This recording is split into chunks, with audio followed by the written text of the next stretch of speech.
আসসালামু আলাইকুম। আজ আমি রান্না করব পেঁপে দিয়ে গরুর মাংস।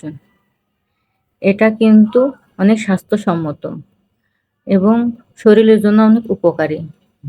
পেটও ভালো থাকে। এটা আমি রান্না করব সরিষার তেল দিয়ে।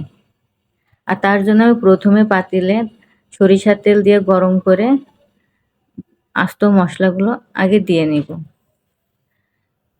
কয়েকটা তেজপাতা, লবঙ্গ, এলাচের ফল, দালচিনি সব মশলাগুলো হালকা একটু নাড়াচাড়া করে ভেজে নিব সুন্দর একটা ফ্লেভার আসা পর্যন্ত। তারপর দিয়ে নেব কিছু পেঁয়াজ কুচি। পেঁয়াজ কুচিটাও হালকা একটু নরম হওয়া পর্যন্ত অপেক্ষা করব। এটা নরম হয়ে আসলে এর ভিতর কিছু রসুন কুচি আর কিছু আদা কুচি এগুলা এর সাথে আরো ভালো করে মিশিয়ে নিব আর হালকা ভেজে নিব। এটা ভালোভাবে ভেজে নিতে হবে, তাহলে ভালো একটা ফ্লেভার আসবে। এটা ভাজা হয়ে গেলে এবার পরিমাণ মতন লবণ দিব আর সাথে দিয়ে নেব কিছু পরিমাণ গুঁড়া মশলা। পরিমাণ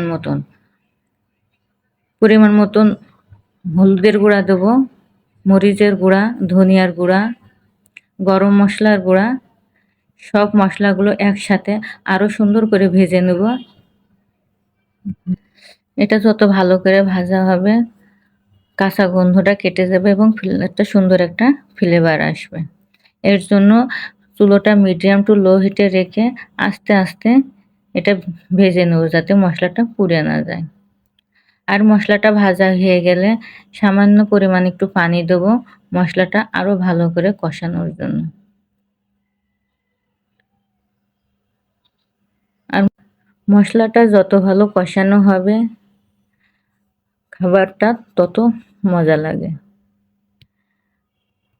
সেজন্য সুন্দর করে মশলাটা কষাতে হবে। আমরা মা খালার কাছ থেকে দেখে আসছি এবং শুনে আসছি মশলাটাই সব থেকে বড় সুন্দরভাবে কষাতে হবে, তাহলেই খাবারটা সব থেকে মজা লাগে। এবার মশলাটা কষানো হয়ে গেছে, এবার আমি মাংসটা মশলার ভিতর দিয়ে সুন্দর করে নাড়াচাড়া করে নিব। মাংসটা মশলার ভিতর খুব ভালোভাবে মেশাবো যাতে সব মাংসের গায়ে মশলাটা ভালোভাবে লেগে যায়।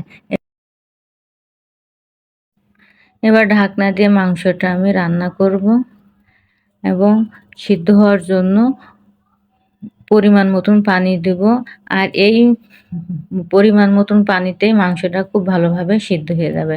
মাংস সিদ্ধ হয়ে গেলে তার ভিতরে আমি এবার সেই পেঁপেগুলো দিয়ে দেব। এবার পেঁপে আর মাংস খুব ভালোভাবে মিশিয়ে নেব। এই তো খুব সুন্দরভাবে মাংস পেঁপে সিদ্ধ হয়ে গেছে। এবার পরিমাণ মতন ঝোলের পানি দিয়ে এটা আমি নামিয়ে ফেলবো। ভালো থাকবেন সবাই। আসসালামু আলাইকুম।